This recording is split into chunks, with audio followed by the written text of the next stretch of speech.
Chair. Aye. Oh, Is that John Spansick? yeah, it's you. Your chair in the caravan there somewhere? And I'm the caravan in the drive. Right. Good afternoon, everyone.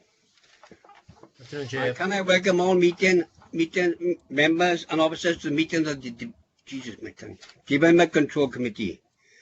Due to the government's advice to practice social distancing, this will be a virtual Development Control meeting today.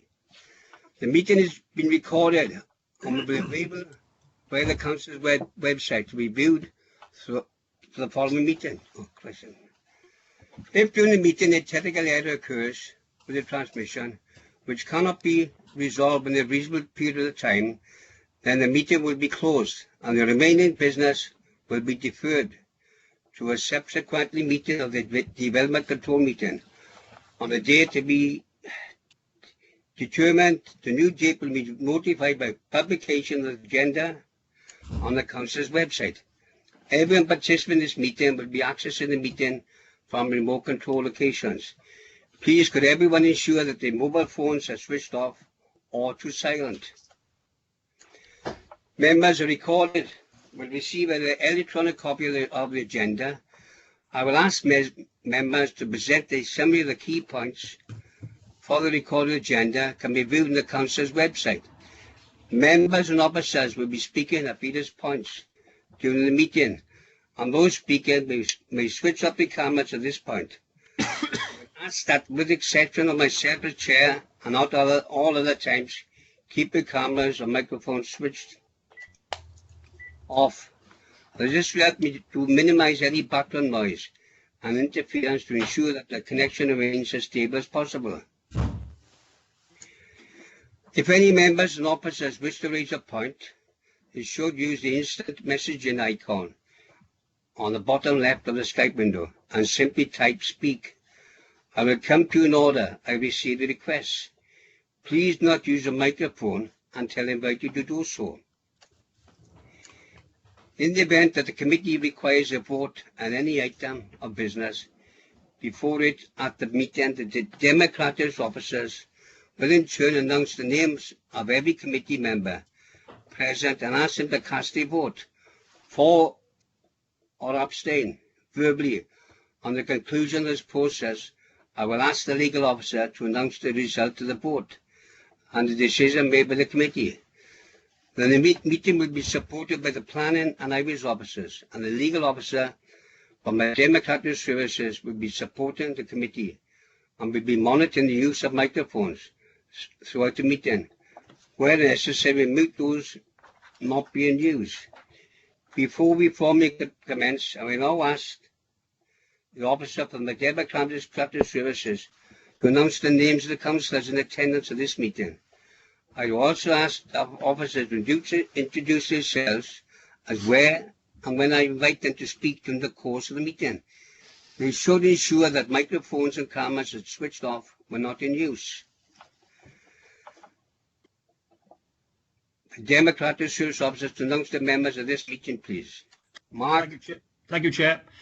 Present today we have Councillor Amanda Williams, Councillor Caroline Webster, Councillor Keith Edwards, Councillor David Lewis, Councillor Gary Thomas, who just spoke as Chair, Councillor Janice Lewis, Councillor John Spanswick, Councillor John Paul Blundell, Councillor Ken Watts, Councillor Nicole Burnett, Councillor Rod Sturman, Councillor Sorrel Dendy, Councillor Matthew Voisey, and that's it, Chair. And for the purpose of the recording, I'm Mark Galvin and I'm Senior Democratic Services Officer Committees. Thank you, Chair. Thank you very much, Mark. Could I have apologies for absence, please? Chair, apologies for absence today from Councillor Richard Collins, Councillor Richard Granville, Councillor Mike Kern and Councillor James Ratcliffe, Chair. Thank you, Chair. Thank you very much. Are there any declarations of interest, please? Officers and members? No one? Item 3. Approval of the minutes, please, on the 20th of August 2020. Can I have a move on a seconder, please? Second. All agreed? Aye. Thank you. Public speakers. To advise members of the names of the public speakers listed to speak at the meeting today. Can I ask Jonathan to advise the names of the public speakers, please? Jonathan, when you're ready. Thank you, Chair. We've got two public speakers today. It's in connection with item number 7. And this is in relation to the residential development at Tondy. And we have a member of the public speaking. It's Claudette Evans, and also speaking would be Simon Gray of Landmore Homes. Thank you, Jonathan. Item 7 rather, amendment sheet. Can I have a mover, please? Move. I'll second that. All in favour? Aye. Item 6, development control guidelines, committee guidelines.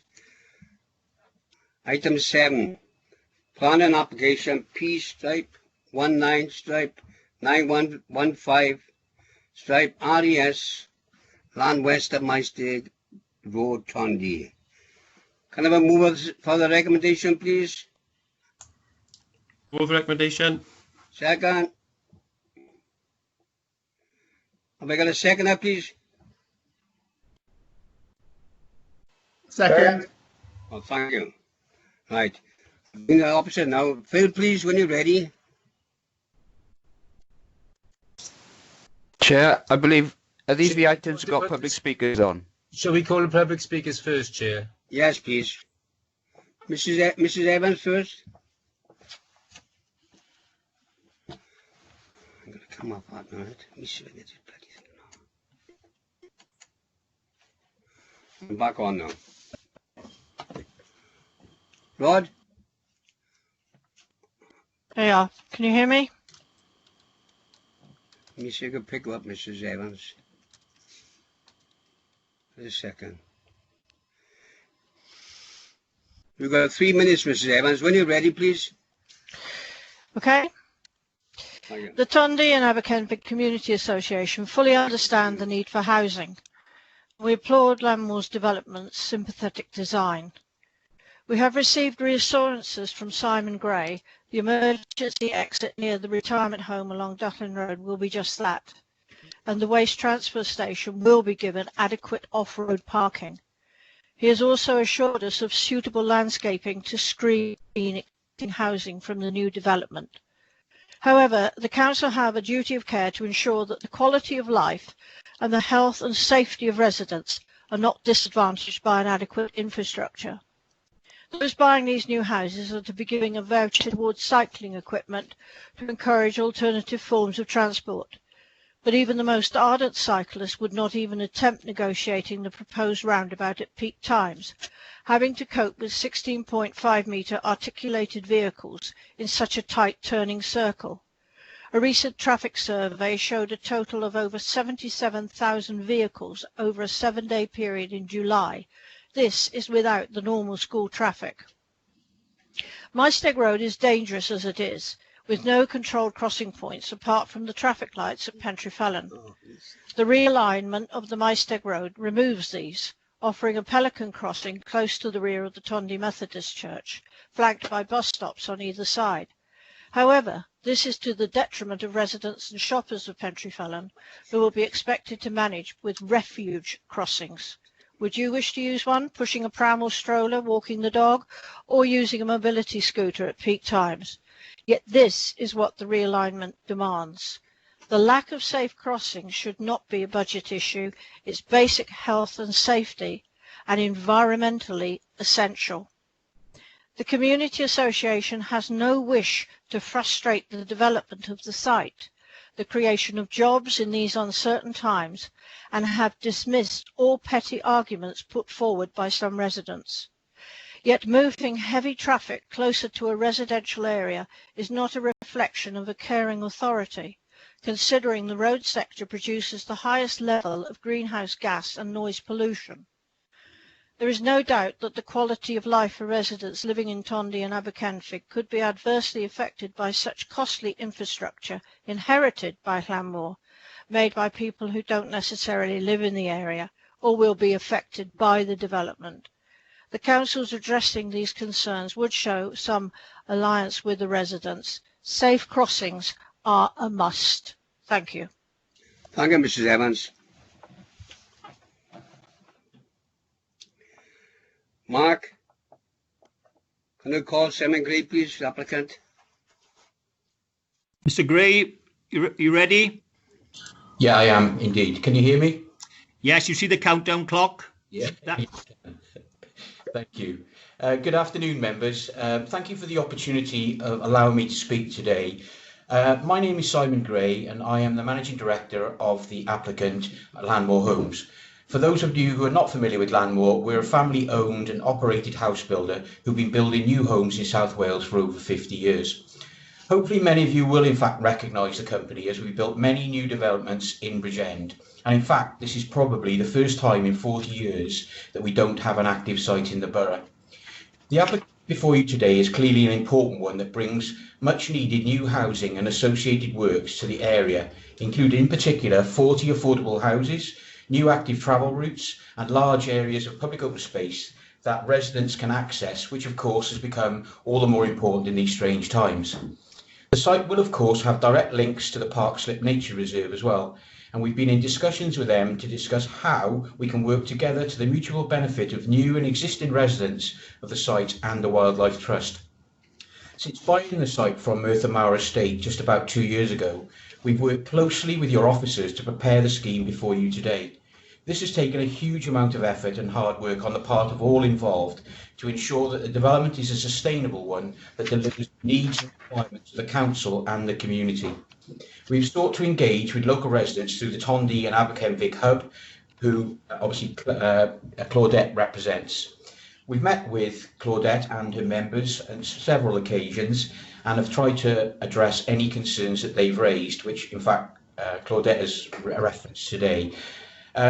Issues of parking around the waste transfer station, the emergency access and landscaping of the site have all been addressed by this application, and the conditions proposed to be added to any permission will further ensure that they are implemented.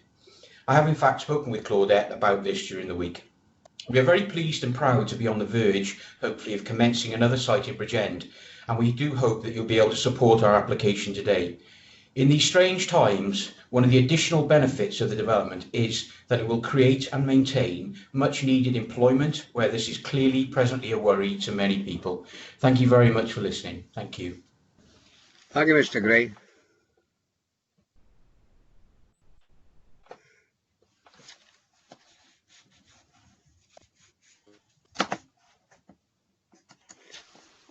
If I bring the case officer now.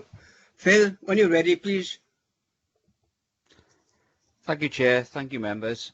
Craig, is it possible if you can put the overall site layout drawing on the screen for members?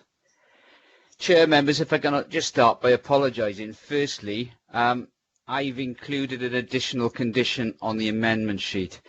I've been a bit too keen there, already got it in the report. So although you've moved the amendment sheet, I'd like it moved without that actual condition in, because it's already in the committee report, and I apologise. I was a little bit too keen there. I didn't realise I'd actually included it, so my apologies. For the purposes of the... Can you move it, please, members? I'll move that then, Chair. Second that, I'll Chair. second that. Thank you very much. Sorry, Phil. Carry on, please. No problem. Thank you, Chair. Thank you, members. For the purposes of the recording, I'm Phil Thomas. I'm Principal Planning Officer, and I've dealt with this planning application. I also dealt with the outline planning application previous to it. Members, the application is a reserved matter submission, so that's an agreement of detail for a development that includes the construction of 405 dwellings, a new link road, and the formation of a temporary car park on land off Maesteg Road. It follows a decision of the Council in 2018 to grant outline planning consent for a development comprising up to 450 dwellings, 1,000 square metres of business use, highway improvements and other associated works. Attached to that outline planning consent were some 40 conditions, and they are repeated on pages 32 to 47 of your report. I've done that as a record of those conditions and to advise members what have been agreed thus far, but also to point out there are a number of planning conditions that will still need to be agreed before development work commences. The Section 106 obligation that form part of the planning permission, the outline planning permission, secured financial contributions towards primary education in the sum of 1.6 million, off-site highway works, sustainable transport initiatives totaling 312,000, and the delivery of affordable housing, which was 10% of the total number. It also referenced open space provision to have that in accord with the approved master plan. The application site lies within a larger identified site for redevelopment in the Bridgend Local Development Plan, and has done for many years before that in earlier iterations. Overall, the site has been divided into 4 development phases. Phase 1 is the main development area, and that adjoins the existing Landmore estate to the east and south, Park Slip to the west, and a site of importance of nature conservation and woodland area to the north. The development will comprise 300 dwellings, all 2-storey in scale, as a mix of house types. It'll be developed out in 2 phases, with the first phase delivering approximately 130 dwellings. Whilst this phase has been developed, the construction of the link road will be progressed, and this is required to be completed before the occupation of the 136th dwelling. Phase 2 is the old school site. It used to be the old Tondy School and lies to the west of Bridgend Road. That will be accessed from the stopped-up version of Bridgend Road. It will comprise 31 and 2-bedroom flats, and that's the site will incorporate the majority of the affordable housing provision. That is a 2- and 3-storey development designed around a central access and parking area. Phase 3, that adjoins Dirthloin Road and is within the Dirthloin Road conservation area. 72 dwellings are proposed, and again it's a mix of house types ranging from 2-bed links to 4-bedroom detached properties. This phase will also include a pedestrian cycle route to the northwestern edge, connecting the highway development of Dirthloin Road to the site and to the National Cycle Network, and the required emergency access. This actual emergency access road may be constructed before the housing, as there's a trigger in the outline planning consent that it must be there before the 200th dwelling is occupied. The proposed development will also provide a network of open spaces and green infrastructure that will create space for play and community interaction. The main focus for open space will be at the entrance to the main development area, at the centre where you've got the square area, the park square, and along the southern boundary of the site. Craig, can I just ask you to put the other plan, the road plan, on screen, please?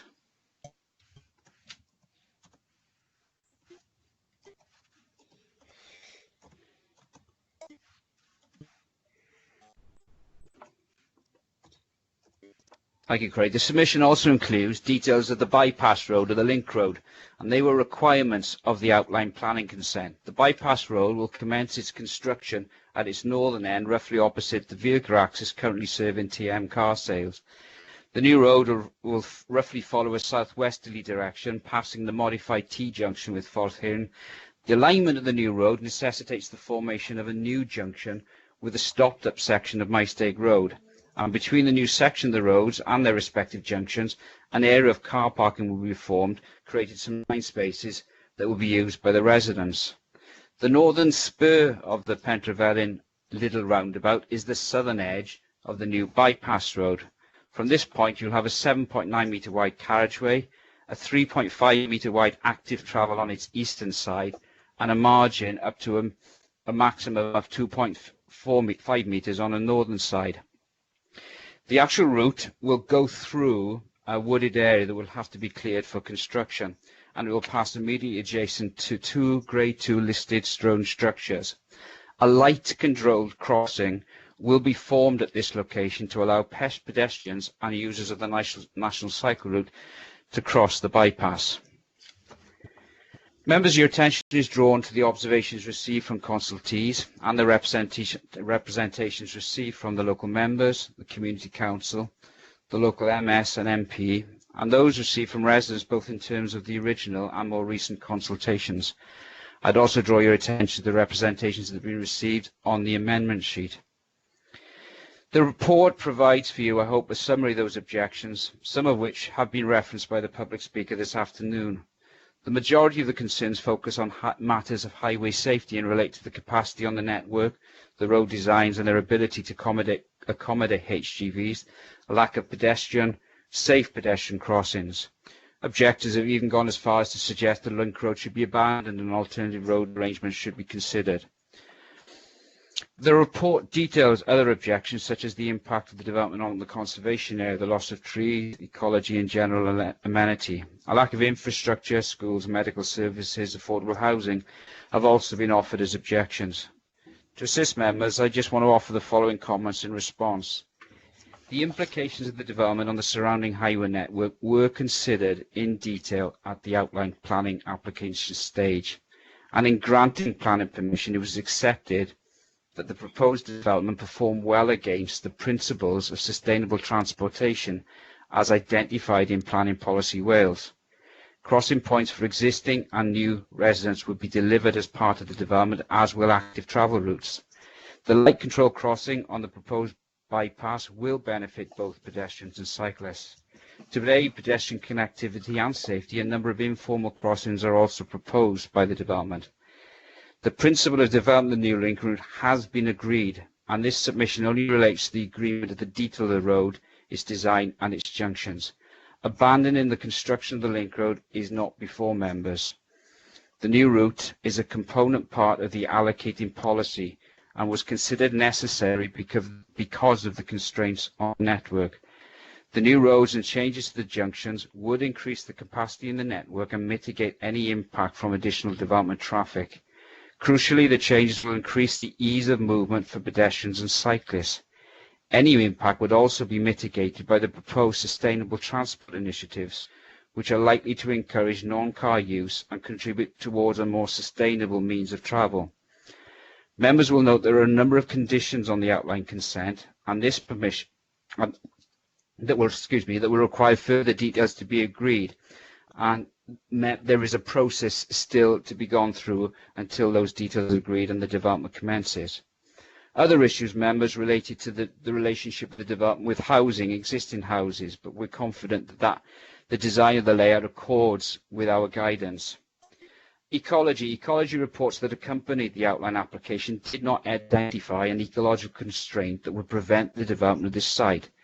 Further reports will need to be submitted before any development commences, but the submitted landscape schemes have taken the ecology mitigation requirements into account, with buffer zones around the site, including suitable habitat to translocate reptiles and provide dark corridors for foraging bats.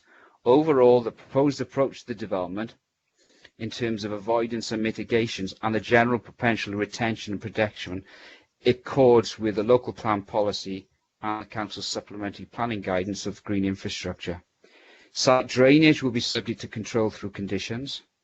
In terms of infrastructure, affordable housing has been referenced, and indeed by Councillor Ratcliffe in his more recent submission, and I've addressed that on the amendment sheet, but members should be mindful the levels were agreed and secured by the Section 106 agreement. A reduction from what should have been 20% to 10% of the policy was accepted. It was done so on the basis that there were going to be high development costs on this site. It is a brownfield site, there are contamination issues, and there's a large road to be constructed. We're also securing significant contributions to other matters such as education. You'll note, members, that we're dealing with a development of 405 dwellings, not 450 that was approved under the outline. So I can't imagine in terms of viability that situation has improved. It is simply not before us today to revisit the provision of affordable housing. There is no requirement to provide a new medical centre as part of the application, but an opportunity may exist in the future to develop the office site as a possible location for such a facility. We've considered carefully the issues in terms of the impact on the historic environment, both in terms of the listed structures and the conservation area. There's still work to be done on the listed structures because there will be a need for the developer to obtain listed building consent. but there will be a process of engagement between the parties to get a scheme that will hopefully achieve that listed building consent, whilst at the same time providing an acceptable access route. Members, in conclusion, this reserve matter submission accords with the outline planning consent, and that is the test for us today. That consent itself followed the policies of the adopted Bridgend Local Development Plan. The placemaking objectives of national policy and the high quality development that is required by local policy will be achieved by this development. The recommendation to you is to approve subject to conditions. Thank you, Chair. Thank you, Phil. Councillor Spanzik, please.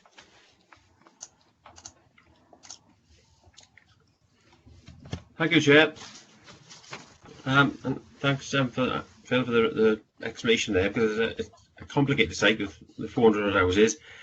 And while I understand sort of what the public is saying and what the ward members are saying, and I have some sympathy with them looking for perhaps increased social affordable housing, the viability of the site has to work at the end of the day, and it appears that lots of these arguments have been put forward previously, and we're now beyond that stage of changing some of those major parts. But the part I like to focus on today, believe it or not, is open space and play. One thing I'm happy to say, I think this developer, I have more faith with this developer than many others in actually providing open space and play facilities, but it still needs clarification, because I'm not clear whether in the report whether we are getting the right level of play and open space in line with our emerging strategic planning guidance document on open space. There's reference in the document in many places to local areas for play. And just for everybody clear, there's local areas for play and there's local equipped areas for play. Local areas for play can just be a nice grass area with some sort of mounds to slide on and play on, which is great, but they're not equipped areas of play. In our SPG, and in line with the Fields and Trusts document, local equipped areas of play should be provided at 0.25 hectares per 1,000 population. With this development of 400 houses, we haven't got the exact calculations, but it's going to be close on and around 1,000 population. So on that basis, we should be providing 0.25 of a hectare, or 2,500 square metres of equipped play space. So I'm not convinced that I can see within the documents, it could be there or within the plans, that there is 2,500 square metres of equipped play space being provided. If so, great. That would satisfy one part. The other part then I think needs clarifying and needs amending, well adding to, is condition number 3. Because condition number 3 is there to provide the, hang on, my screen's gone off in the screen. About asking for detailed scheme including implementation of all the play and associated groundworks. Well, that's great, but as we are aware from other developers, and there is a Park Derwin, not all developers provide the play facilities in time when people move in, and they still don't even provide them after all the houses are built. Sometimes they have to be pushed and pushed. So I feel strongly that we should be having, within the conditions, time frames as to when players should be constructed and brought into beneficial use, and they should be prior to occupation of more than 50% of properties in a relevant phase. Because just asking for the details doesn't say when they're going to be provided. So we need to include in conditions time frames when players are going to be constructed and brought into beneficial use prior to occupation of more than 50% of the population within a relevant phase. But I would like some clarification, if I can, I'm not sure it's possible, on whether or not the 2,500 approximately equipped play space is being provided on this development. Thank you, John. 1 second. Mrs. Evans, could you knock your camera off, please?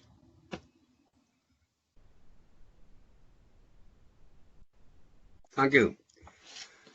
Phil, like to come back in, please. Thank you, Chair. Thank you, Councillor Sparswick.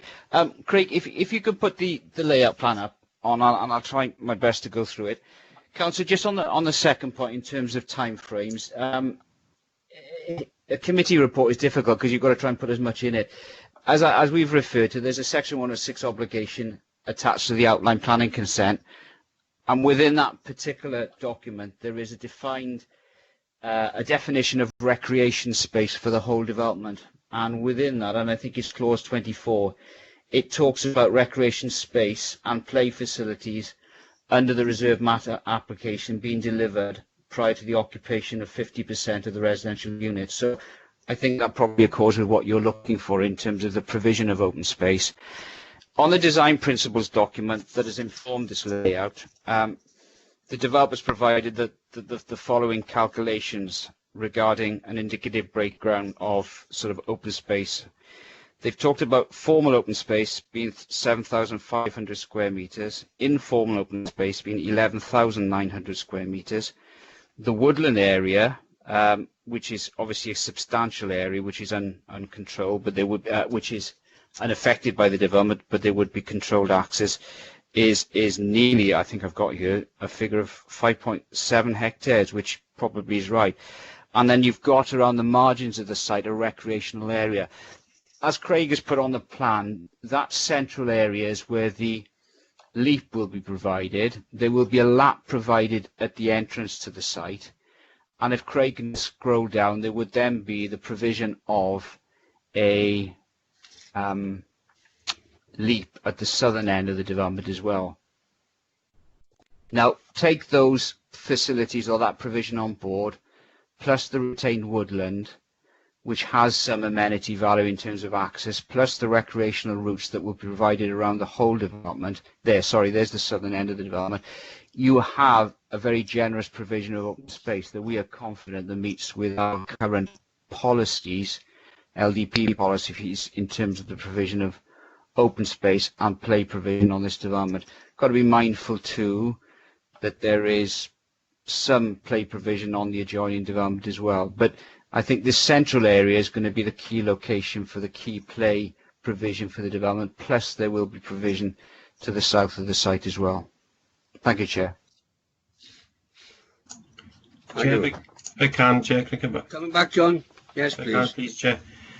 I accept the overall general recreation provision is great, but I'm trying to pin things down to the equipped play provision, because quite often that's where the confusion lies on developers.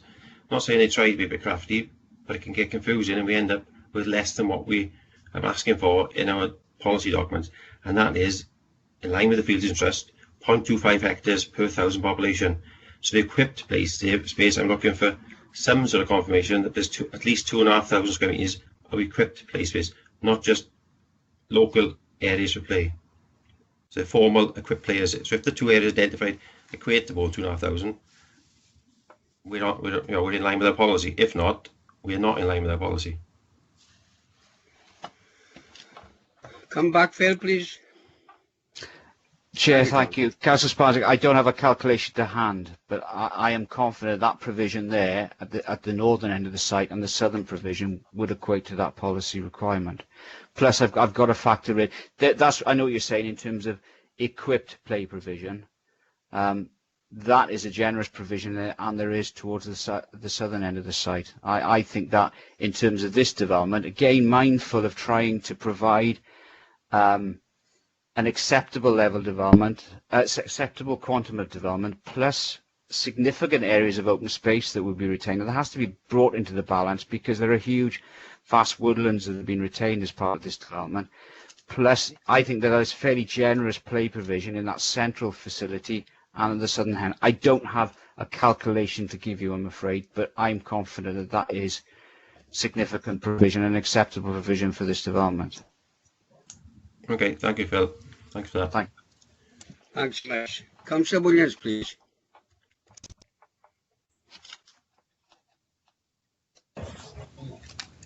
Hello, can you hear me okay? We can, Amanda, yeah, thank you. Right, apologies, my camera still isn't working. I don't know why, and I'm at home today, so it can't be my Wi-Fi. Also, apologies if you hear some snoring in the background, it's my dog, but I'll try and talk over him. My concern, I totally agree with what Councillor Spanswick has said with regards to the green spaces and the parks, and I'm glad that we've now got this timescale added to the planning conditions, as I think we need to ensure that's included going forward on every new development. My concern is the safe crossing points and safe routes to school. And I want to know, are we content that there's a wholly safe walk-in route to the school from the new development? And I've raised this concern on numerous times with new developments, that Section 106 money is taken from developers but it's used for highways works that don't necessarily benefit those residents. It's used for the wider community. Like in Coity, you've used with Park Derwent and Gerdd the Castor, the Section 106 money has been used on Junction 36 and down by B&Q roundabout. It hasn't benefited those residents on those estates, and some of them are having free buses to school now because there's no safe routes to school. And then when you go into, you've got these informal crossing points, and you've said that there is one controlled crossing point on that link road. Are we content that that is a reasonable crossing point for all those children to walk? Would they need to walk up the link road, across that crossing point and back down on themselves to get to school safely? Because bear in mind, you're going to have 10 and 11-year-olds who would be allowed to walk to school on their own as well. Thanks. Thank you, Amanda. Do you want to come back, Phil, please? Thank you, Chair. I'll do my best. It would be good if I could possibly present something for members. I'm going to use a Google Map to try and answer Councillor's question, just in terms of routes to school. And I might ask Rob, maybe if I'm getting things slightly wrong, whether he can possibly join in. Right, the members. Are you seeing anything, members? Not yet, no. No.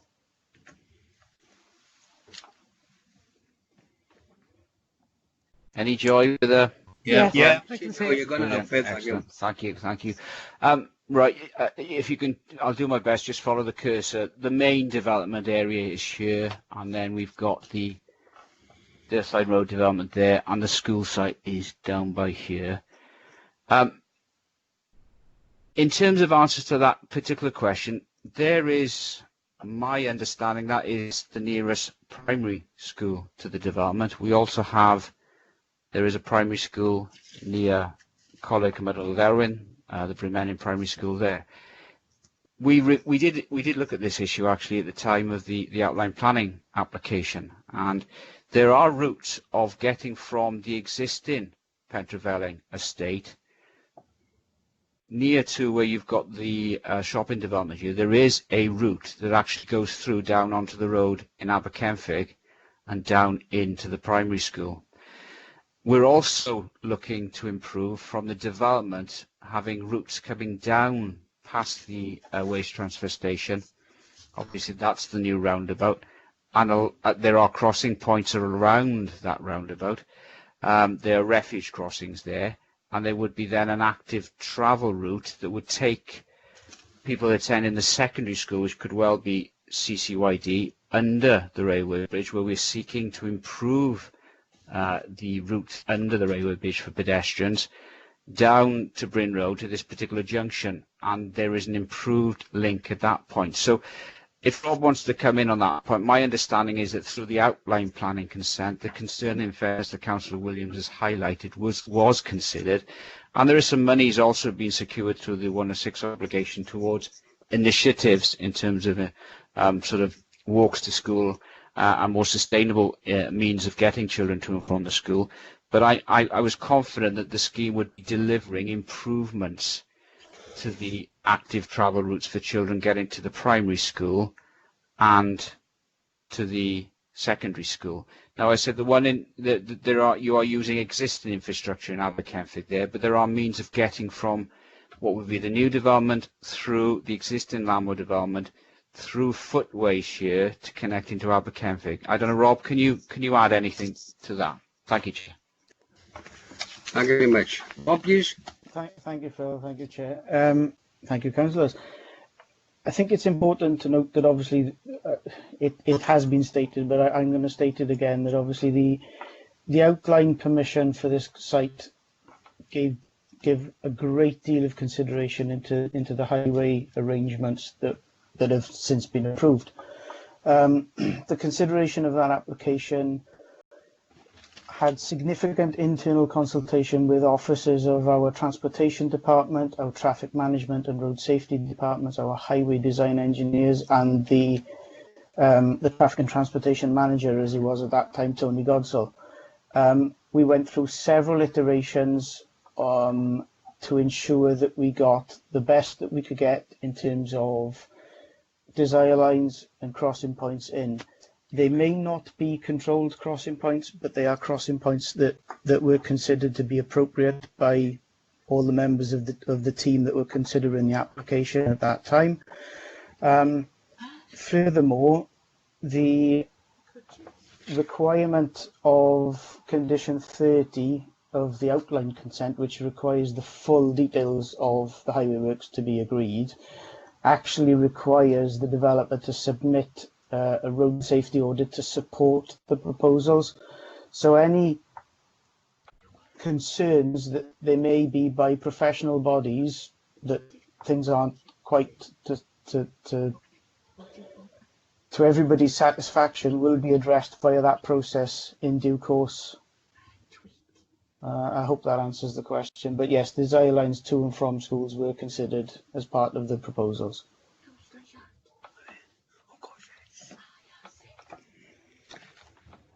Thank you, Rob. Next speaker, please. Sorry, can I just come back in on that? Of course you can. Yeah, it's just when you say that the developer is going to do this audit, I'm assuming they're only going to do an audit on the area that they are constructing on, not actually the route to school. So they're not going to look at the other parts. And my concern is that we need to be specific when we're doing all of this, and not just informal crossing points, because you cannot send a 10-year-old child on their own on an informal crossing point on a road that's got 72,000 vehicles travelling down it every day. I mean, I know in Coity we've got 44,000 vehicles cutting down Hill Spencer, and those children get a free bus. And my concern is that we're not tying this up in the planning committee. We're opening ourselves up to further spending on sending children by bus, because there are no actual manned crossing points and no real safe crossing points, because it's all well and good saying it's an informal crossing, but once a child is killed on the roads, then I'm sorry, but we haven't done our job. Thank you, Rob. Will I come back, please? Yes, thank you, Chair. The road safety audit is an audit of the highway layout that is being proposed.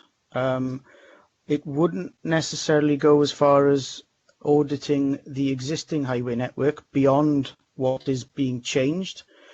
That highway arrangement is for us as an authority to consider, and would like, in all honesty, already be in use by children, and will have already been audited by the appropriate parties in road safety and traffic management when they were considering whether school crossing patrols are required, or whether buses need to be laid on because there is no a suitable highway arrangement for pedestrians. So there's a two-pronged attack there. In terms of the existing, that's for us to do. In terms of what's being amended and proposed, that gets supported by a road safety audit. Thank you. Amanda? Thanks. I appreciate all of that, but we should be, when we're getting Section 106 money, we should be making our roads safer if we've got an opportunity to, because we're getting Section 106 money. We should, because there's an extra 400 houses there, so you're going to have tens of children extra going to school as well. I think we should, in all our future developments, be looking at making the routes safe with the Section 106, because that's what it's there for the benefit of the residents who are moving into those developments, as well as the existing residents as well. Thank you, Amanda. Rob, do you want to add up now, please? Can I come in, Chair? Jonathan, please.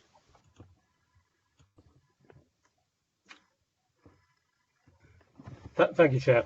I fully take on board Councillor Williams's comments, and it is a matter of good development and planning principles to take on board the issues of safe routes to school. And I think it's what we would call nowadays, it's fundamentals of good placemaking. It's the location of development is quite important in that respect. I think we also got to bear in mind that we've already granted outline planning consent, so that consent actually exists. It's still live, and it's actually there. It's been approved by this committee, and we did discuss this point at some length 2 years ago when this last came to committee. So that it has been looked at. The section 106 and the heads of terms were agreed at that meeting. We can't change that now because this is a reserved matters application. But I agree that this is something perhaps we need to look at with any future development. And there will be some training sessions on placemaking that's going to come forward very shortly for Development Control Committee, and this is one of the aspects that we can certainly look at. Then we can't do any more than we have done already with this particular application. What we also got to bear in mind is that this plan system can't be used to solve pre-existing conditions. So if an area doesn't lend itself well to the school, and the pavements are inadequate or whatever, you can't expect a developer to overcome that pre-existing problem. It's one of the fundamental principles of getting planning permission. It's for the authority to overcome that issue, and it's for the authority to seek to divert its capital programme to cover that. And as my colleague Rob has just mentioned, that there has been a lot of work has been done with this with colleagues in other departments. But it's something we could potentially look at further is in the future is to look at these issues perhaps in a little bit more detail. But I think we're still going to be stuck with our current rules regards to Section 106. We are limited what we can ask for under Section 106, and that's whether that will change in the future. I don't know, but we are quite limited. So I hope that goes some way to sort of addressing those concerns. And I do apologise, I didn't announce myself. I'm John from Parsons, the Group Manager for Planning and Development Services. Thank you, Chair. Thank you, Jonathan. Thank you, Amanda. Councillor Sturman, please. Hello, can you hear me all right? We can, yes, thank you. Yeah, good afternoon. I too am concerned about the amount of traffic that is currently using my Steg Road, never mind what's going to be generated by the new development. For this reason alone, I would actually like to ask for a recorded vote if possible. Thank you. Let me bring the legal officer in, please. Rod, please.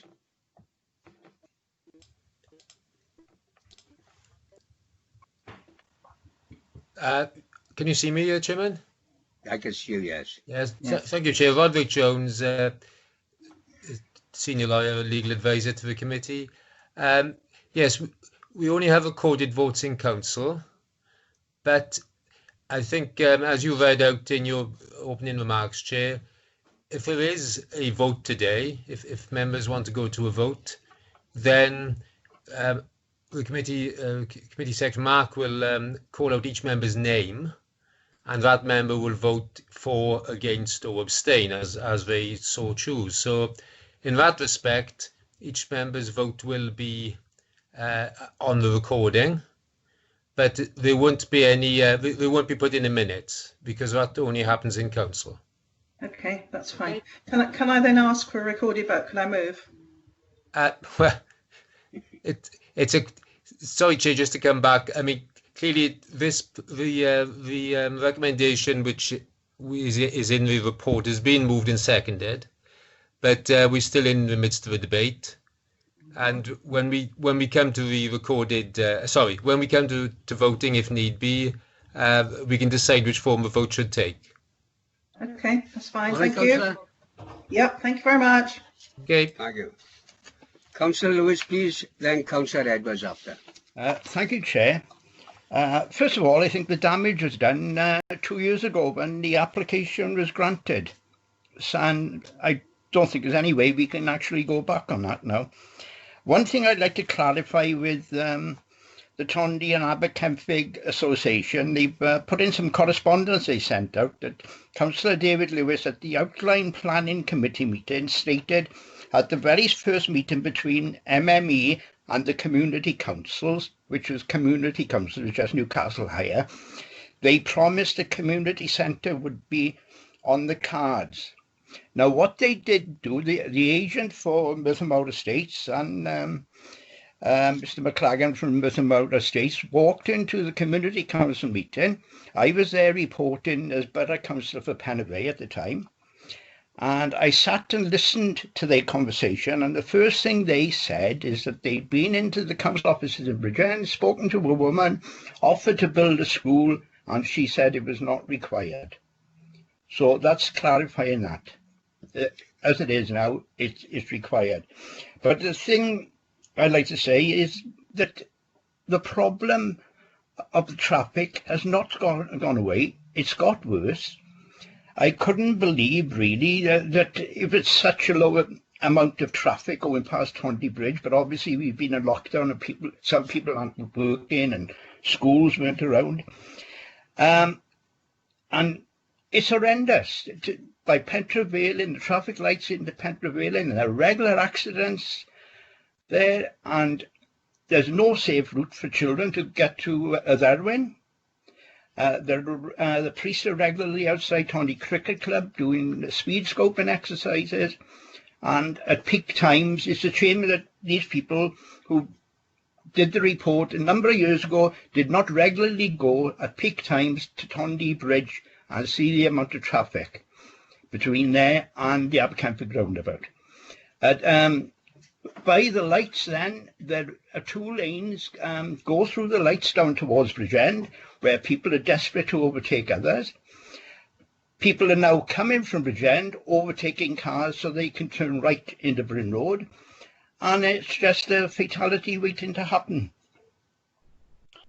And so Tondy School, that's accessible through the estate because there are no trains on the railway line now, so that's all right. But the only other thing, well, two things I'd like to say really, that local area of play, it used to be there, John Spanzer. It used to be called Tondy Woods, but obviously not there now.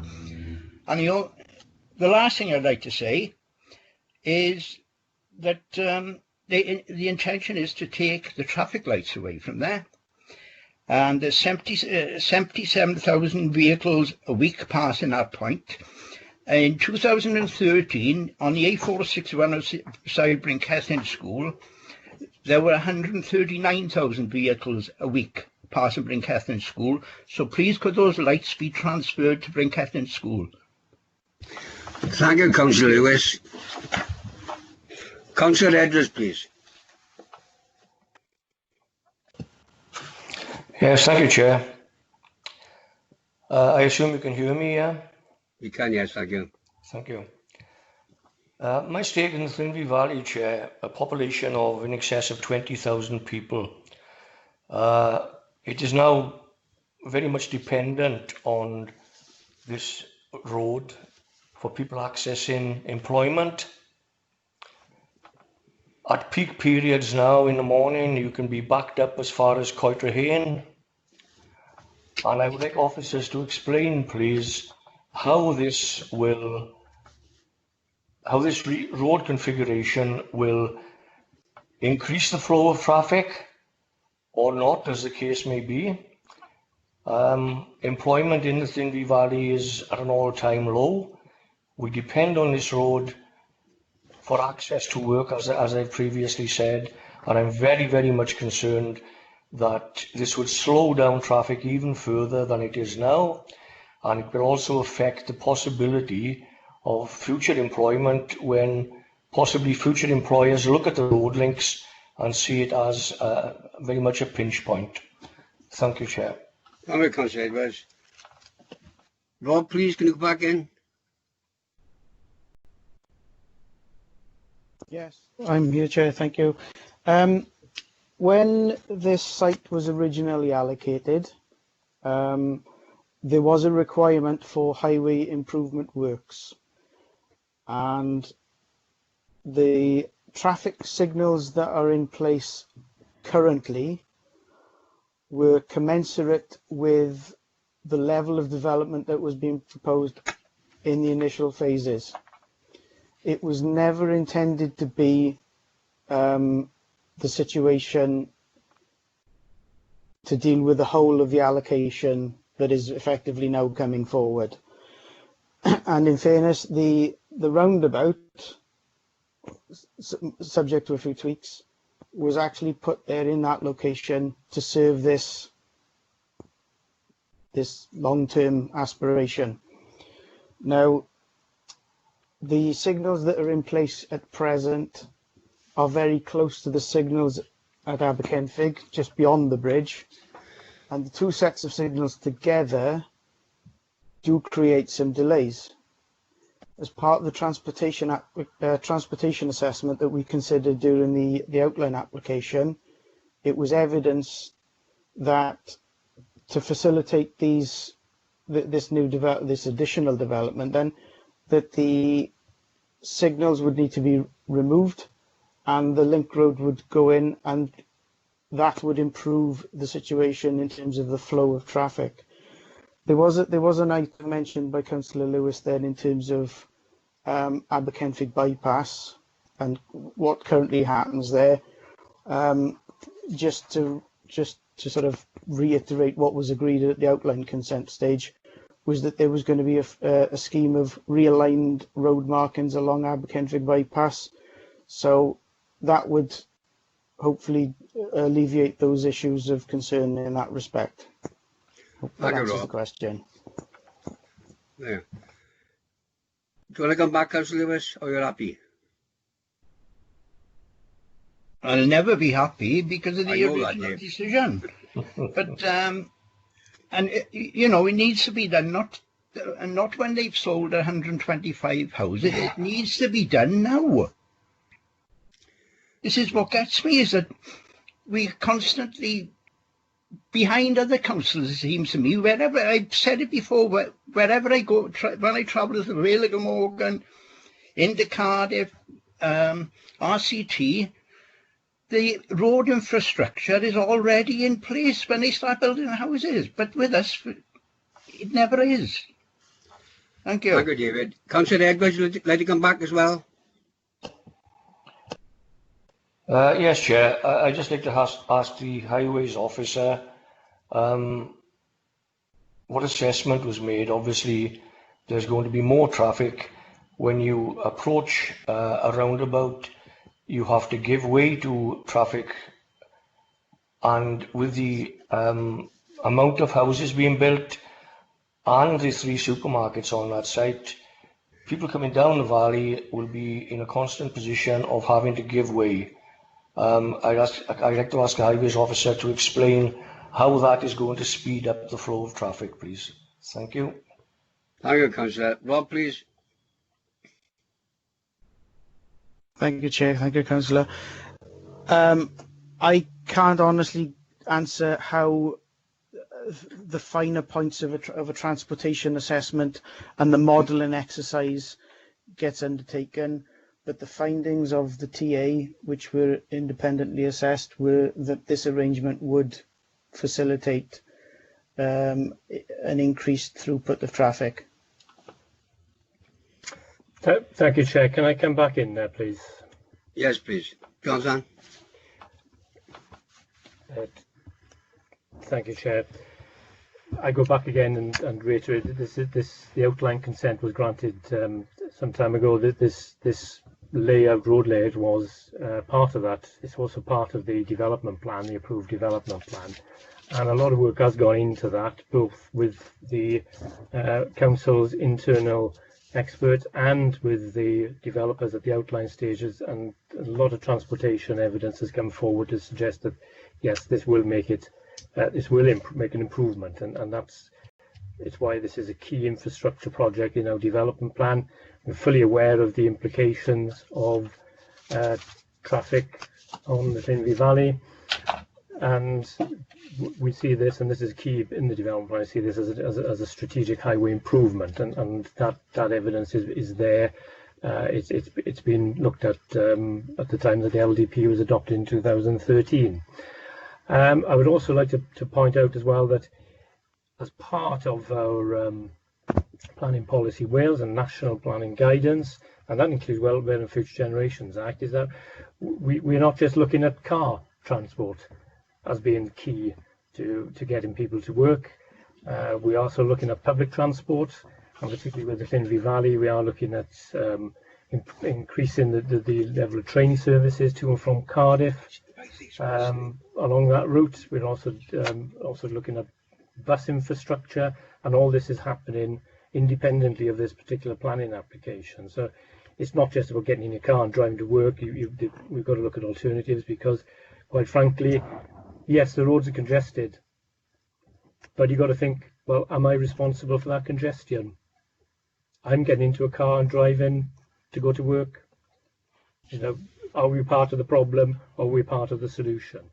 So there is a lot of work going on independent of this particular proposal that's looking to look at more sustainable forms of transportation. But we've got to fully accept that there are concerns, and that's been quite rightly raised by the member on the Llanvi Valley. But the upshot is that all the evidence would suggest that this layout will make things easier. Of course, if more people drive and more people get cars, then it's going to get back to where we were before, and that's not sustainable. Thank you. Thank you, John. Last speaker, Councillor Burnett, please. Thank you, Chair. Yes, I mean, it's following on from those points, really. I mean, I've mentioned this before in this committee, that as I am somebody who's given up a car, I am somebody that has managed to travel around and get to work and get to meetings without a car, and it is difficult, but I realise it's something that has to be done. But I'm concerned about us as a committee turning down planning applications for substantial numbers of houses on the grounds of congestion and increased traffic flow along my Stake Road, because this is going to impact other applications further up the Llanvi Valley. And we were having a presentation from Cardiff City Deal yesterday, telling us how they are trying to pump money into areas such as Wenny Road, brownfield sites within the valleys, in order to get greater investment and housing potential there. And anything that we do along these lines, particularly around the road networks, could have a negative impact on those sorts of investments up in our valley. So that's my concern, and I'd like somebody's opinion on that, please. Thank you. Jonathan, please.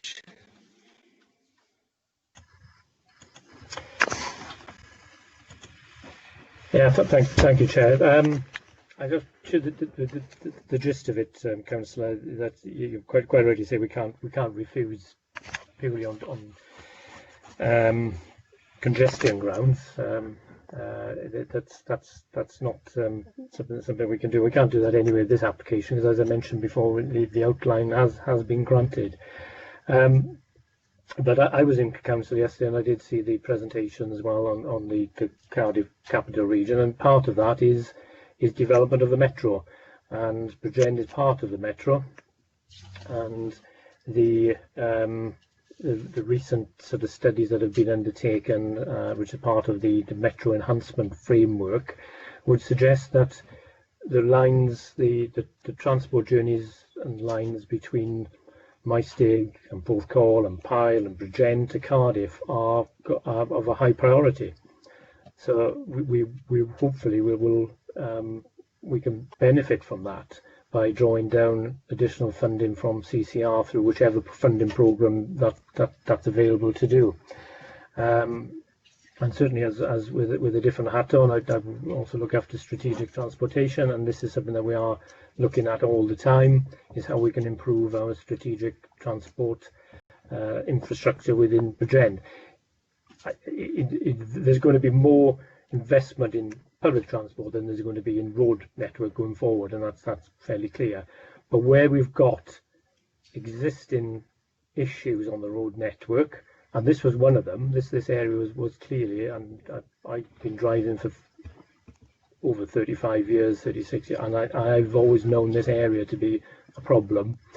And this is a long-standing issue, and as Rob has mentioned before, when the development was first promoted, we had to take some sort of action to try and alleviate that problem. So this is an issue for us. This is a particular problem spot within the county borough. So we couldn't really ignore that, and that's why we're hoping that this is it'll be an improvement, but it'll also improve active travel links and pedestrian access in and out of the development as well.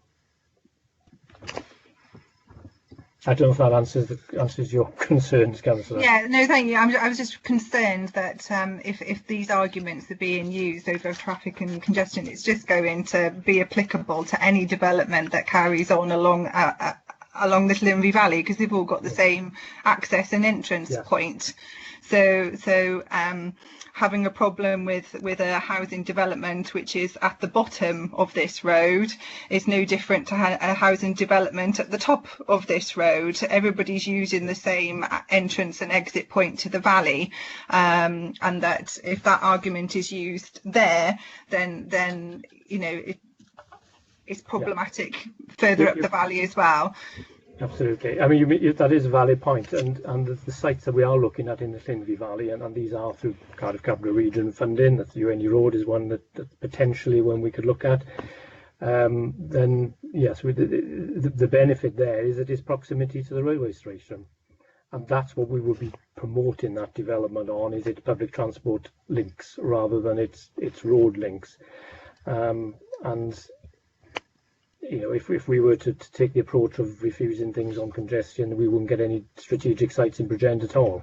And that's not just Bridgend, that's right away across Cardiff Capital Region, because believe it or not, there are far worse problems in RCT, there's far worse problems in Cardiff. Cardiff has a huge traffic congestion problem, and some of the measures that they're looking at in Cardiff are quite extreme, some people might say. But it's basically too many people are driving. They're looking at quite radical proposals. We're nowhere near that level in Bridgend. And yes, it's an inconvenience to sit at the traffic lights for 5 minutes, but in Cardiff, you could be sitting at the same traffic lights for 20 minutes. So we're not at that level. But the sort of point of trying to do it maybe in a roundabout way is that any strategic sites that are coming forward through the next view of the development plan will be those sites that are well served, are close to communities and well served by public transport, or will be well served by public transport. Thank you, John. Thank you, John. Thank you, Nicola. Nicola. We better move on a second for the office recommendation with conditions. All in favour? Chair, just before you take that vote, you know, Councillor Sturman did ask about it. I mean, it's a matter for you and committee how you proceed to take this vote. Would you like a secret ballot or what? Well, it wouldn't be a secret ballot, Chair. Either what you mean, but second, and if all members are happy, you can just say yes, as it were, or Mark will read out every member's name, and each member will vote one by one, as it were, out loud. That's the best thing, isn't it? What would you like to do, members? Vote one by one. Thank you. I'll second that. All right, Yeah, then. me We'll too. do that then. Okay. So When you're ready, Mark, please. yeah, if Mark can call out the names, Chair. I think Councillor Amanda Williams has left, hasn't she? She has left, Rod, yeah. Rod, yeah. Okay. So, members, it's 4 against or abstain, and I'll come with you one by one. First member, Councillor Caroline Webster, please. For. For. Councillor Keith Edwards, please. Against. Councillor David Lewis, please. Don't really understand what we are voting for, because outline planning permission was given, so how can we reverse anything? In what way can we reverse a decision? Chair, happy to advise on that. John, Ross, please. You're quite right, Councillor. This has outline planning consent. We are looking at the reserve matters, which is basically just the details. So you shouldn't go against this because you're against the principle, because that's already been agreed. This has got its planning consent. We're only looking today at some details. and you know, it's a question. Clearly, you've had all the presentations that the developers worked with the council, and all the details have been worked up carefully across the last couple of years. So that's what you're considering today, not the principle. All right, Councillor Lewis. Thank you. That's what I thought it was. In that case, I have no alternative than to vote for. Thank you. Thank you. Councillor Gary Thomas, Chair, please. For. Councillor Janice Lewis, please. For. Councillor John Spanswick, please. For. Councillor John Paul Pundell, please. For. Councillor Ken Watts, please. For. Councillor Nicole Burnett, please. For. Councillor Ros Sturman, please. Abstain. Abstain. Councillor Sorrel Dendy, please. Abstain. Councillor Matthew Boycey, please. For. I think, Chair, that is all members covered. Thank you very much, Mark. Jed, and that, just to confirm, that's 9 for, 1 against and 2 abstentions, so that is carried, Chair. Thank you very much.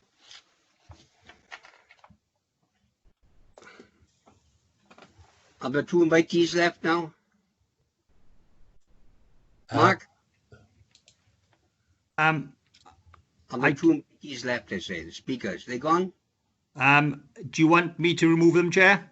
Yes, please, yeah.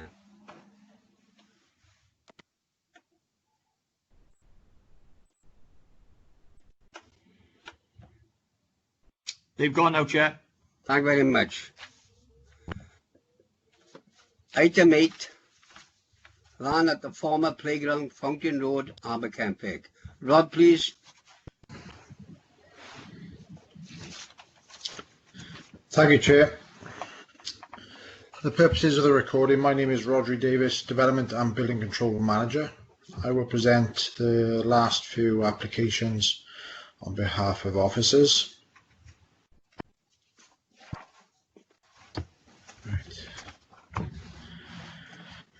This scheme is referred to Planning Committee to consider the objections raised. The application seeks to vary the approved plans on an appeal decision to include a larger amenity block and to revise the approved layout of the Gypsy site. Therefore, the principle of the development in this location has been established. The report includes the approved and proposed layout plans to illustrate the proposed changes. The application now proposes a slightly larger utility day room building that has facilities to serve 2 separate families living on the site. The proposed utility day room would still be sited in the same position as allowed at appeal, but it would have a slightly greater width across the site. The static caravan located to the eastern side of the site would be turned through 90 degrees so that it faces into the site rather than towards the road. All other elements of the scheme will remain as allowed at appeal. The concerns raised by local residents have been addressed as per the report, and the minimal changes are deemed to be acceptable in this instance. Thank you, Chair. Thank you, Rod. Can I move in a second, please? Move the report. I'll second the report. Thank you. I've got no speakers. Are all in favour of the recommendation? Aye. Yes. Yes. Thank you very much. All right, Rod? Yeah. Thanks, Chair. Item 9 now. Plot 50A, Village Farm Road, Waterton. Oh no, Village Farm Road, Pile. Rodney again, please. Yeah. Thank you, Chair. The application seeks permission for 8 new industrial units in a single block made up of 3 larger units and 5 smaller units with associated vehicle and cycle parking at Village Farm Industrial Estate. The application is referred to committee due to an objection from Natural Resources Wales. The site is currently a vacant grassed area as informal parking with vehicle access from Village Farm Road. The starter units will fall within B1, B2 and B8 use classes on a wider site that is protected for employment uses. The application is supported by a transport assessment to quantify the likely impact of the scheme on the local highway network and to confirm that it will not materially impact the network or highway and pedestrian safety. It concludes that the traffic generated by this development would result in a 3% increase in traffic in the AM peak and a 2% increase in the PM peak. This percentage increase is below the 5% materiality threshold and demonstrates that the development will not have a detrimental impact on the local highway network and will not be detrimental to highway and pedestrian safety. Additional footpath and cycle linkages have been secured to encourage the use of sustainable modes of transport to the site. It is acknowledged that the proposed development, and incidentally the majority of the industrial estate, is located within a C2 flood zone, i.e. an area of the floodplain without significant flood defence infrastructure.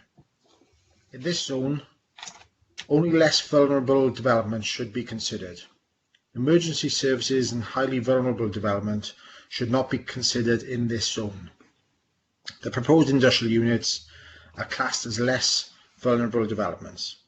Having regard to the flood resilient design of the building, the proposed industrial use as a less vulnerable development, the minimal risk of displacement of waters to third-party land, and the economic benefits of the scheme, it is considered that, on balance, the development is acceptable in planning terms. Thank you, Chair. Thank you, Ronnie. I've got no speakers. Oh, Matthew Woolsey, please. Thank you. Just a very quick one, Rodri. You mentioned that this was brought to committee because NRA had an objection. As it's being developed by the council, I thought it was standard practice that anything proposed development by BCBC would actually come to committee. Am I wrong in that assumption, or does it have to be referred?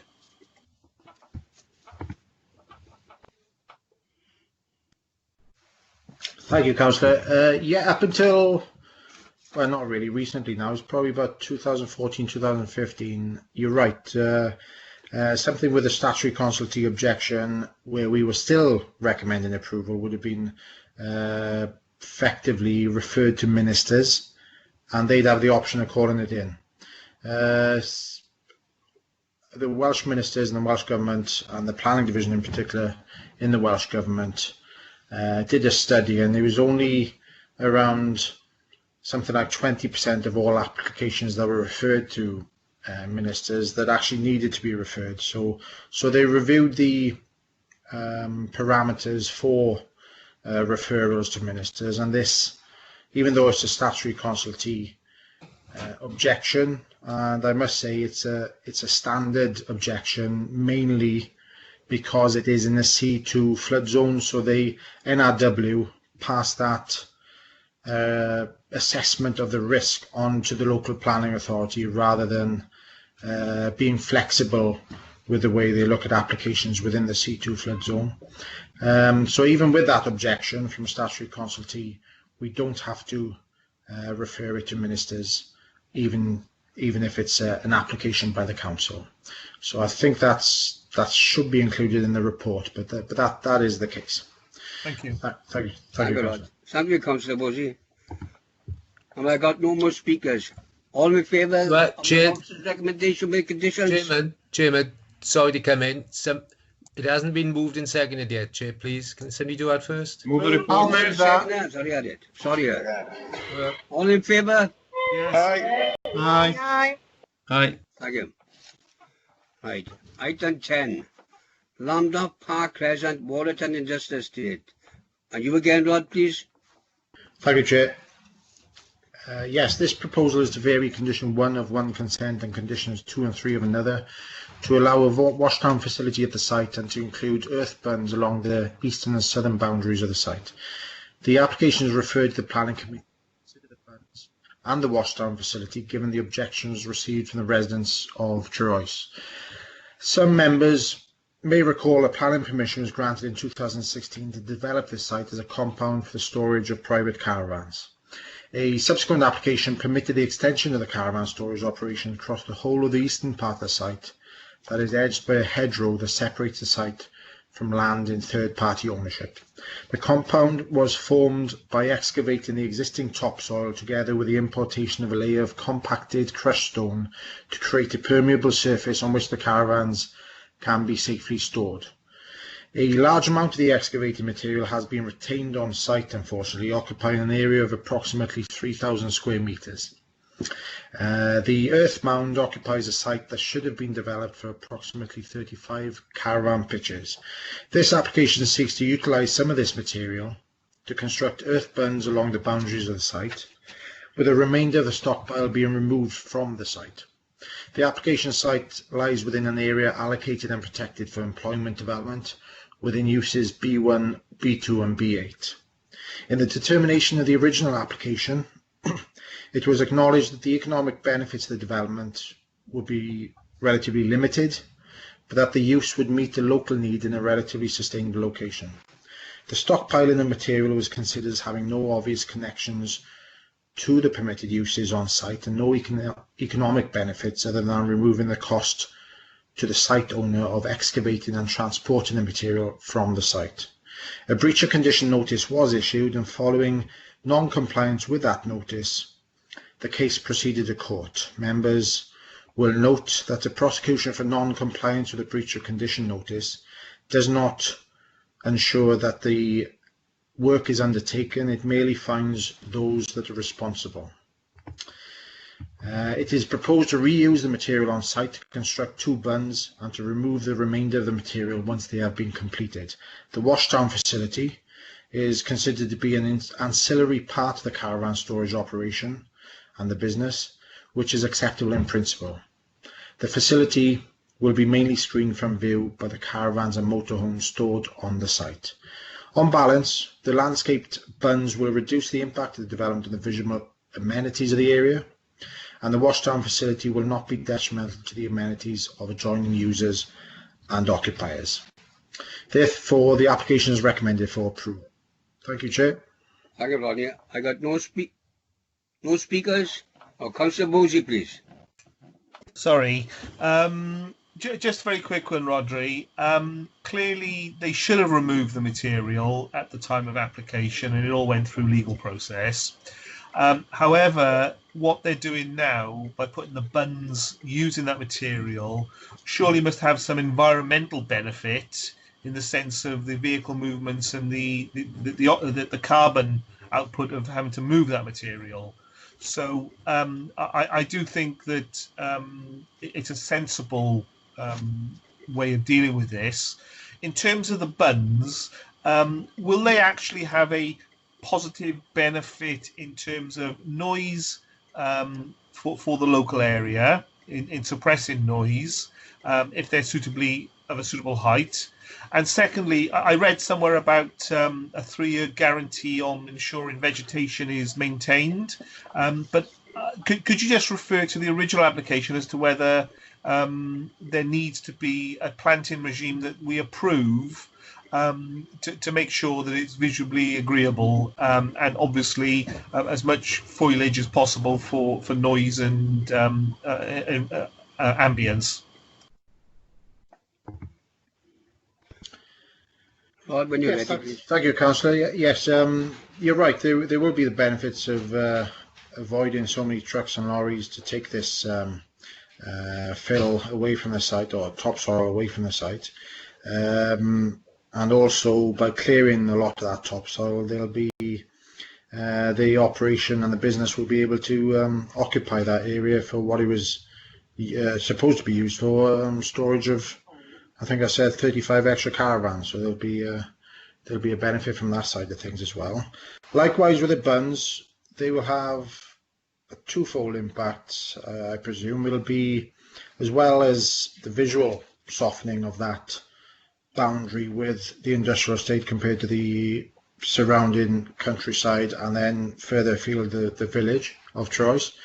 You're right, once it's planted and that is established, that will have a noise reduction element to it as well, so that would have an extra benefit.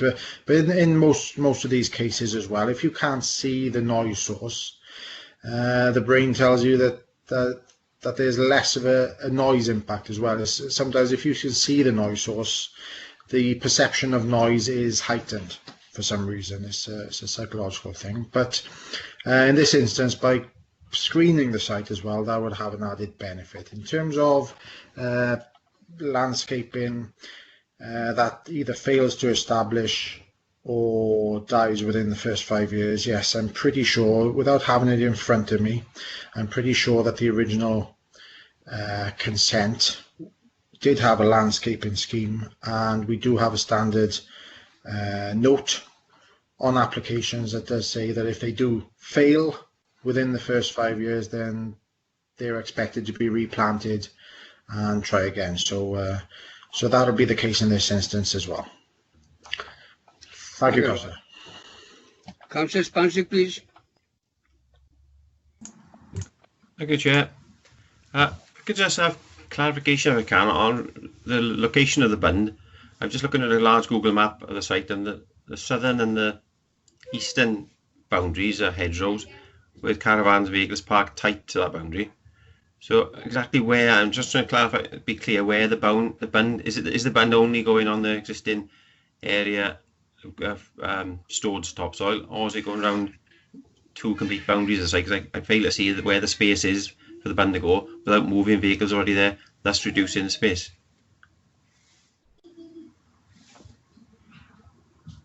Rod, please. Thank you, Councillor. Thank you, Chair. Yes, I'm just trying to look at the report itself and see if I can find a schematic to show where the bunds are going to go.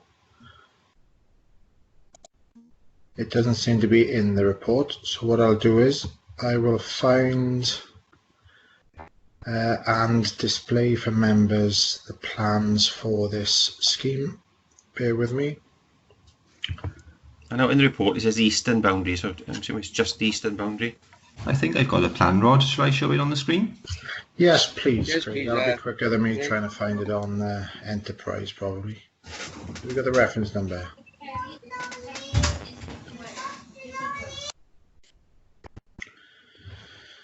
Right, bear with us, members. Craig is on the case.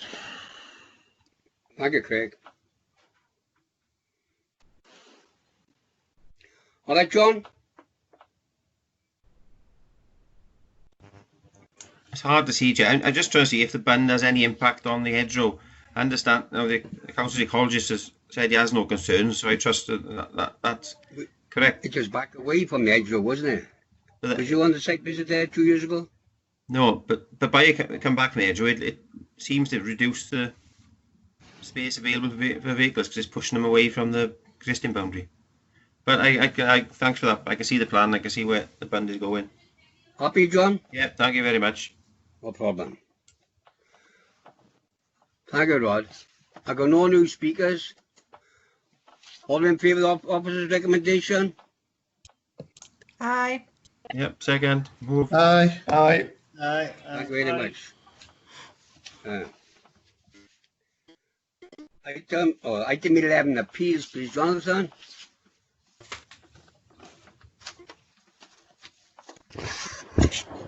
Thank you, Chair. Unless members have any questions or queries regarding any of those appeals that are listed, there's only one I would draw to committee's attention, and that's an appeal decision regarding the development of 41 affordable dwellings at Wyndham Close in Brackler Industrial Estate. Members may recall this came to planning committee a little while ago. We also had a very wet site visit there, and the reason for refusal was due to the fact that this development was isolated from other residential areas. It was very close to in current existing industrial premises. There were concerns about noise and concerns about connectivity and sustainability. and the developers are talking or proposing sealed windows and triple glazing, etc. So we refused on the basis that it wasn't a good development. It didn't have good placemaking principles, and that was of course appealed, and the planning inspector agreed with the council in this respect and dismissed the appeal. John, are you down to speak on Councillor Bosey? Yes, please. Right. And Councillor Boise rather? Sorry, I think that was the previous item.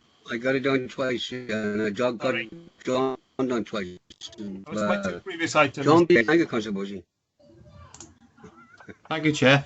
Yeah, it's the one that John had just mentioned. The inspectors agree with the refusal on 41 houses of Brackley Industrial Estate. I'd just like to point out, it restores my faith in planning inspectors, perhaps a little bit.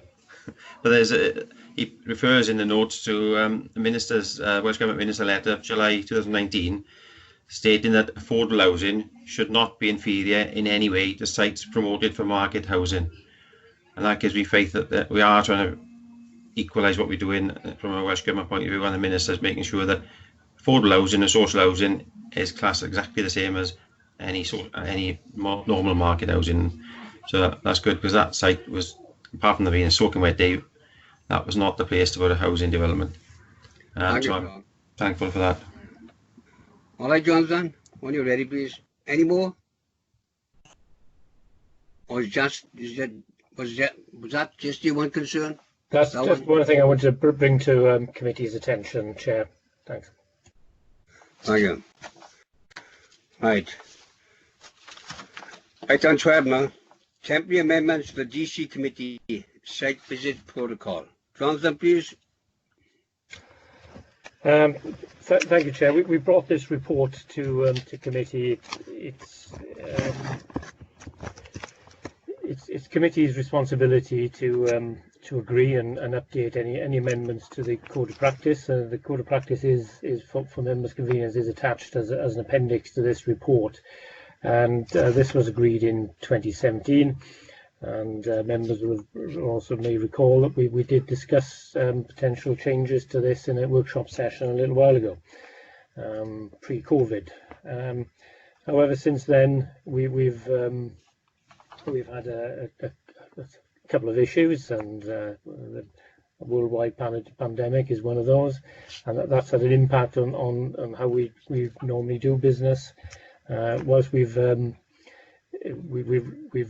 successfully moved and adapted to virtual planning committee meetings, and I'm pleased to say that that's working very, very well. The issue of committee site visits still not yet been resolved, and members will also be aware that there's currently an application that was deferred in February for a committee site visit, and lockdown happened and we brought it back to members, and I think the feeling was that the members wished to view that site. They were quite keen to view it. At that particular time we weren't able to do that. We were still in a strict lockdown situation. At the time I sort of started writing this report to bring it to members, then we were still in a sort of semi-lockdown position, but there was more flexibility in how we can undertake business, and as long as we were obeying social distancing measures. Obviously since then there's been further changes, and new areas of the region have been put into lockdown. RCT will be in a couple of hours from now. Now the reason that we put this amendment into the code of practice is that we can maybe allow us to undertake some site visits in exceptional circumstances. Now clearly we can't do a full committee site visit. It would be very difficult to operate that and obey social distancing regulations. If you imagine there's 17 members plus local members, officers, applicant, agents, town and community council representative, that couldn't couldn't conduct a site visit along those lines. It would be impossible to do, and particularly in some areas where you're in a busy location or in a built-up area. You would basically, the committee site visit would stretch along a complete street. This would not be practical. We also looked at the possibility of having phased site visits. So you do, we operate a couple of shifts, but this was felt that this wouldn't particularly be a good use of officer and member time, possibly because the chair and the other members would need to be there, officers would need to be there, and a site visit could take the best part of half a day, and that's just wouldn't be practical either. So what we're suggesting, and what is proposed to amend, temporarily amend, I might add, the code of practice is to look at revitalising the panel visit as a potential option. And members may recall from the workshop session we had that it was felt that maybe the panel wasn't necessary anymore, and there was a suggestion that we may need to remove the panel. But under these circumstances, I think possibly a panel visit may be acceptable. But also, there's also the where the amendment is that there's a suggestion that we could also have an extended panel visit, which would include a couple more members other than the chair, vice chair, and the third member. And the idea is to perhaps have more of a presence, to open it up to more members, and those additional members would be made up of members that would volunteer, and it would be a pool of members that were willing to undertake an extended panel visit. I must add, though, that the emphasis of the report is very much that site visits are exceptional, and there has to be exceptional circumstances to allow a committee site visit to take place. It's not a matter of course that we will do it. We do occasionally get requests from ward members and from the town community councils to visit a site, but often some of those are not material planning reasons, and we shouldn't be visiting the site if it's to debate a matter of policy, or to look, or if there's a lot of opposition per se, or if it's just for the sake of doing it. It's not something that we can afford to do, and certainly at the moment we can't do that. So the proposal that's put to you, members, is to put a additional paragraph into the code of practice temporarily for a period of 6 months, or whenever the COVID regulations or restrictions continue, and that would allow a extended panel. And again, I would say that this is exceptional where a site visit is necessary.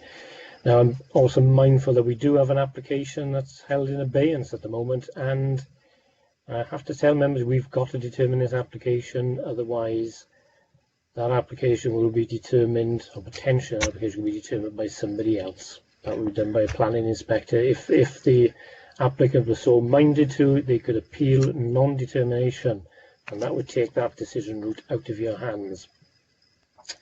So if we do agree this amendment, then potentially we could look at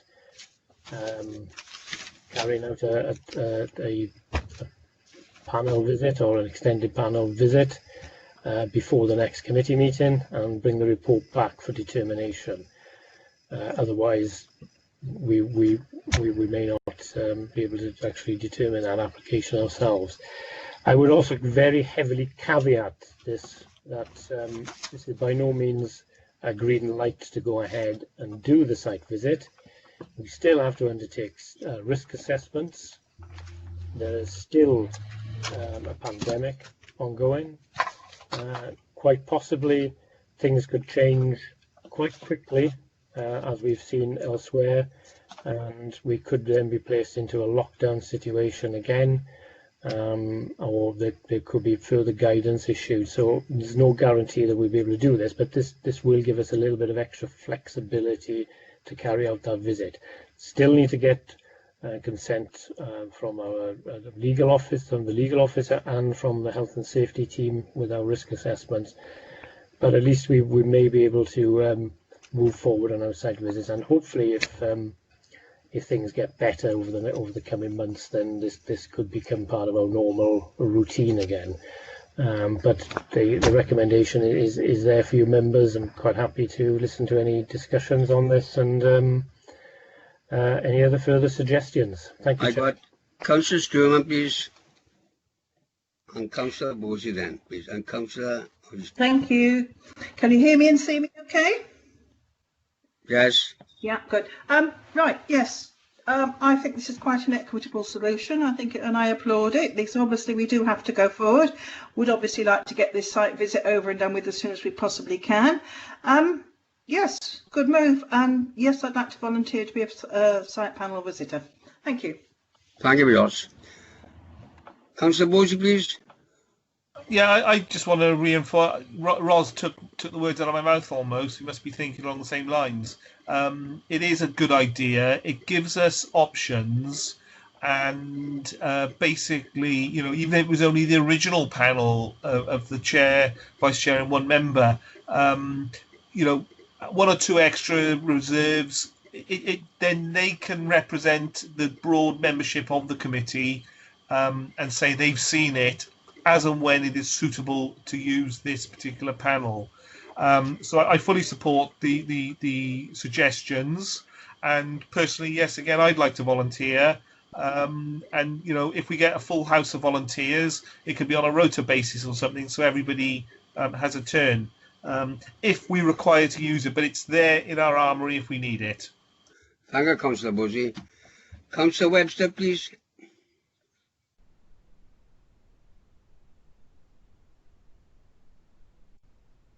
Thank you, Chair. I just, whilst this committee is not a political committee, we don't make decisions based on politics. It is politically balanced, and I think it would be appropriate for that committee to be politically balanced accordingly. Thank you, Councillor Webster. We'll see what we can do on the day. Who's going to volunteer to come?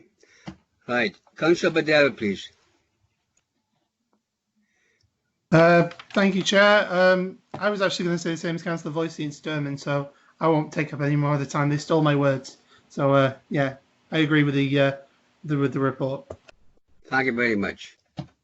Thank you, Chair. If I could come back in, please. I appreciate the member supporting this, and hopefully this is a way forward. Like I said, I can't guarantee it's going to actually happen. May I request that if you are, as a member, you are interested in forming part of the extended panel, that perhaps you could maybe email me, and I'll put the list on name on the required list. I think if we do go ahead with the site visit at Blaengarw, I think, Councillor Sturman, I don't think you could be part of the panel for that, but you would be there as a local member or as an interested party. I'm not quite sure if you declared an interest in this or interested party, because it's not my ward. Right. Oh. In which case, if you've declared on this, I can't remember if you have or not now, to be perfectly honest, but if you have declared an interest, then you couldn't be part of that decision-making process, unfortunately. What about Councillor Denny as well there? I think Councillor Denny is a ward member, yes. Did she declare interest? Yeah, but I also declared as well, so I don't think I would, but I'm not sure if I would just because I'm a ward member. When normally a ward member wouldn't be you wouldn't be taking part in the decision-making, but as a ward member, you could attend in your capacity as ward member. I believe that would be appropriate. But you couldn't be part of the panel. You'd just be as a ward member, hat on. Yeah, I understand. And also with Councillor Webster's point, I would endeavour to try and keep the political balance. I may need to take some advice on that going forward, but we'll try our best to do that. But I think if we wouldn't want any particular party to be underrepresented, simply because they weren't able to attend the site visit, for various health reasons, or they were concerned about isolating, etc.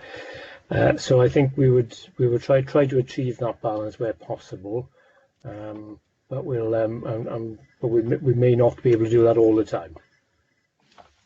So if members approve this, then we can maybe take this forward and then see if we can get something set up for next meeting. The site that is held in abeyance is actually lends itself quite well to social distancing. It's in an open area. It's in the countryside. It's not within a confined space, and I think we can probably handle that without any issues of social distancing. But we'll see what we can do. Thanks, Chair. Chair, you need somebody to move in second. I'll move the report, Chair. Thank you very much. Second it. All in favour? All in favour of recommendations on fire alarm, is it? I don't know. Oh. Feedback from someone's computer. Is it? Yeah, two computers too close together. Is it? The recommendation is page 130. The members agreed to temporarily change the code of practice in relation to committee site visits. Agree when necessary to the setting up of expanded site visit panel, and that the group manager, planning and the development services and the development and building control manager be authorised to make the necessary arrangements in conjunction with the chair. 10.2. That the temporary change stays in place for a period not extending 12 months from the date of the decision, whenever the coronavirus-19 restrictions are lifted, whatever is as soon as. All in favour? Aye. Aye. Thank you very much. Right. Item 13, please. Claire, please.